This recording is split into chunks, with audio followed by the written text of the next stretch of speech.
मैं ये कह रहा था कि ये क्वेश्चन अब जो है क्वेश्चन आंसर करा दूं क्या फ्रांसीसी क्रांति के। हाँ यही कह रहा था भाई, जितने एडमिट हुए बाद में कर लेंगे, वो जो आएंगे। अब काम शुरू कर लेते हैं, ठीक है ना। तो हमारा फर्स्ट क्वेश्चन है, describe the circumstances leading to the outbreak of revolutionary protest in France. तो ऐसी कौन कौन सी परिस्थितियां थी, मतलब कारण कह सकते हैं, कौन कौन से रीजन थे जो कि फ्रांस के अंदर क्रांति का कारण बने। अब क्रांति आई, हमने मेन मेन मोटी मोटी बातें हमने जान भी ली हैं और बाकी हो गए और जान लेंगे। देखो भाई, France was a strong and powerful state in the 18th century. 18वीं शताब्दी के अंदर फ्रांस जो है एक बहुत ताकतवर देश था, ठीक है। She had vast territories in North America, उसकी जो है उत्तरी अमेरिका के अंदर जो बहुत सारे जो है क्षेत्र थे। And island in the West Indies, और वेस्ट इंडीज के अंदर बहुत सारे द्वीप थे। But the France revolution was briefing while the war of American independence was going on. तो फ्रांस की क्रांति उसमें जो अमेरिका का जो है स्वतंत्रता के लिए युद्ध जारी था। The condition in the France on the eve of the revolutions presented a dismal picture. The following were the chief causes of the French Revolution. तो भाई कारण देखिए क्या क्या थे। देखो, पहला था सोशल कोज, सामाजिक कारण क्या थे, ठीक है। तो सामाजिक कारण क्या थे? The France society was federal one ridden with the inequalities. तो फ्रांस का समाज जो है एक बड़े ही मतलब प्रदूषण मतलब शोषित तरीके से जो है गुजर रहा था, जिसमें बहुत सारी असमानताएं थी, ठीक है। दी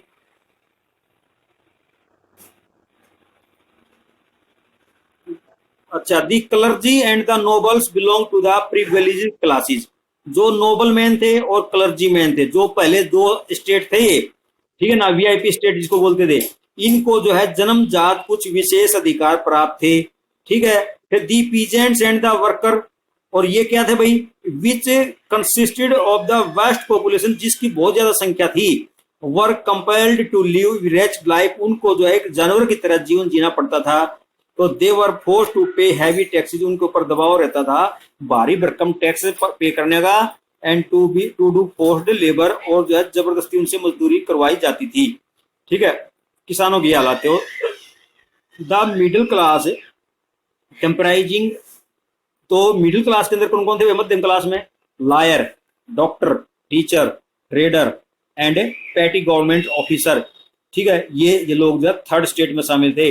वर वेल्दी एंड वाइज, वो जो कुछ ऑफिसर थे जो धनवान भी थे, बुद्धिमान भी थे। But they were deprived of the political rights, परंतु उनको राजनीतिक अधिकार प्राप्त नहीं थे। They had to suffer humiliations at the hands of the clergy and nobles, उनको जो है क्लर्जी और नोबल्स मैंस के द्वारा जो है बहुत ज्यादा प्रताड़ित किया जाता था, वे उनके ऊपर हैवी थे, ठीक है।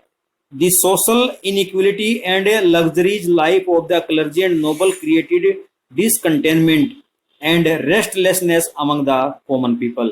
और जो सामाजिक जो असमानताएं थी, ठीक है, और जो क्लर्जी और नोबल मैन जो लग्जरी लाइफ जीते थे, ऐशो आराम की जिंदगी जीते थे, इन बातों ने जो है बाकी पब्लिक को जो है असंतुष्ट कर दिया था।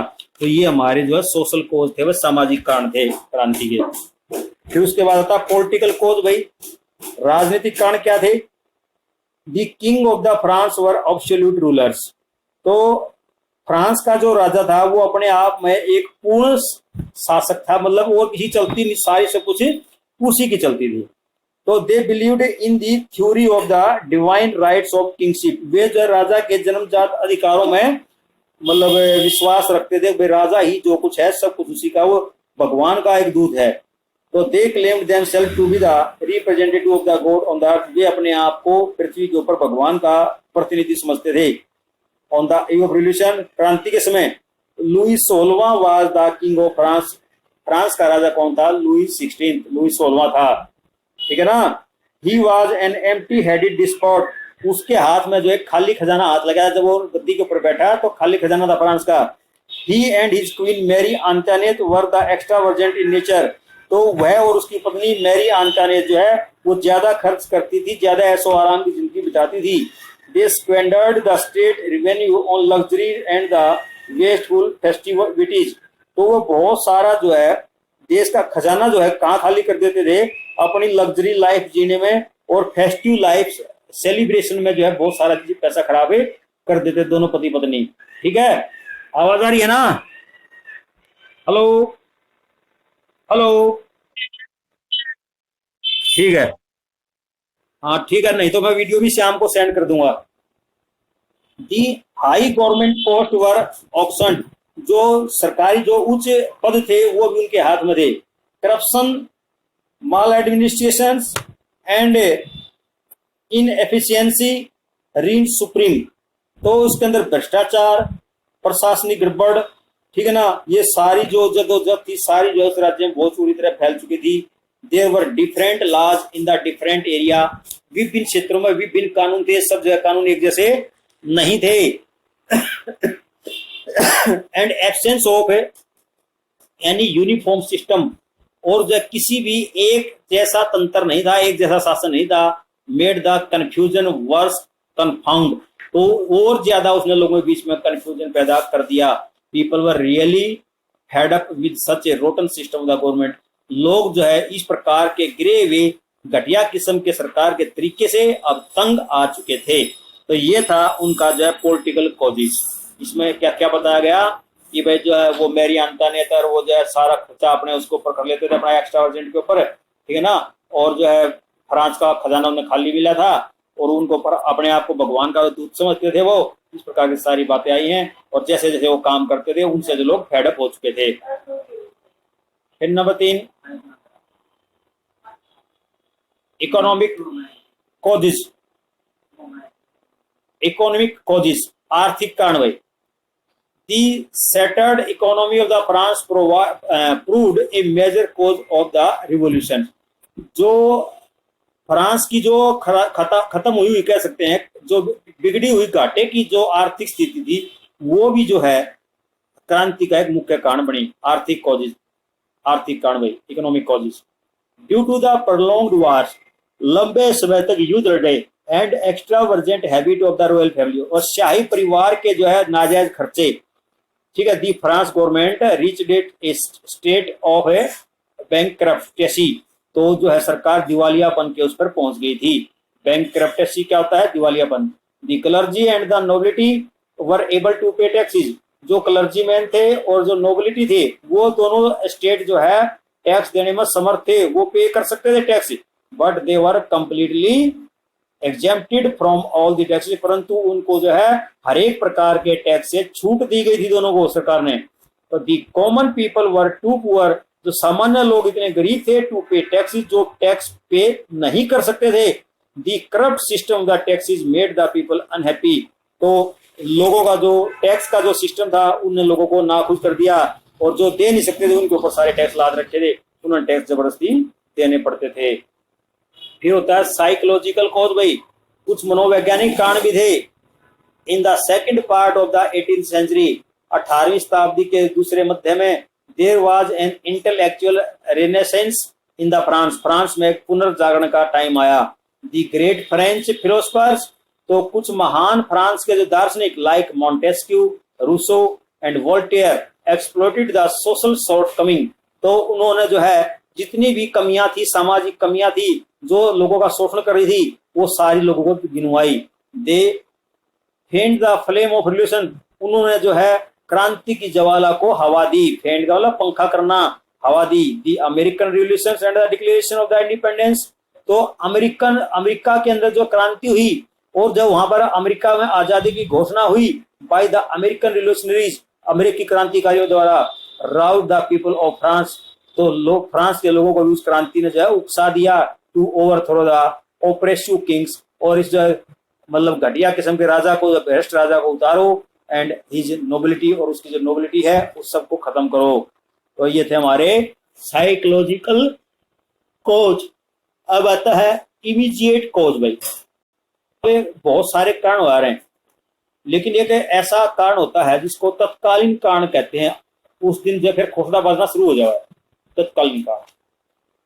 देखिए, in 1788 AD there spread a severe famine in many parts of the France. तो फ्रांस के बहुत सारे हिस्सों में जो है एक बहुत तेज अकाल आया भाई। पीपल सफरिंग फ्रॉम हंगर, लोग जो है भूखे मरने लग गए। ठीक है, assembled in the street of Paris, और पेरिस की गलियों में इकट्ठा होना शुरू हो गए भाई वो। The state treasure had fallen empty, राज्य का खजाना खाली हो गया। एम्परर लुइस 16वां was compelled to summon a meeting of the state general in 1789 after the lapse of a 175 years. तो लुइस 16वें ने जो है खजाना खाली होने के बाद 1789 के अंदर स्टेट जनरल की मीटिंग बुलाई। 175 साल बाद हुई वो मीटिंग। तो ये मीटिंग जब बुलाई जाती है जब कर जो है बढ़ाने होते थे, टैक्स में बढ़ोतरी की जाती थी।